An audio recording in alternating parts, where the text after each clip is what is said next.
समस्त मोर नमस्कार। देखु ये एक्सरे रिपोर्ट टी ऊपर हूँ जंघ हाड़ तले हूँ नड़ी गोड़ हाड़। तो ये हूँ मोटरसाइकेल एक्सीडेंट एमती मैंने फ्रैक्चर होता प्लेट लगी। देखो आकृति देखो माने एमती सर्जरी होगी स्टिच होता टाइट हो जाता जॉइंट टी। तो ताकू वैक्स देकी लूज कराला एवं ट्रैक्शन दियाला। ट्रैक्शन देकी भी लूज कराला।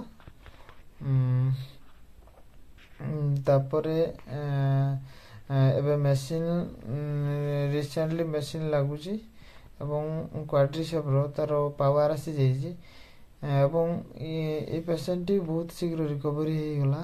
एबे जस्ट मासे भी है नहीं तो एबे चालुचंती देखंतु बस धीरे धीरे ना चालुचंती इन मासे रे 22 दिन है तो 30 दिन बेलू आ टिके पावर आसीगले से निजे आराम से आउ थे ड्यूटी तांकर जॉइन कर पारे। आपणकर एमती आशीर्वाद थाउ एवं एमती लोक मैंने जाओ रिकवरी करंतु मोर आशा एवं विश्वास एवं आपण मैंने सपोर्ट करंतु लाइक शेयर सब्सक्राइब करंतु मो चैनल को। एमती मु आगो को बढ़े। नमस्कार रहुची।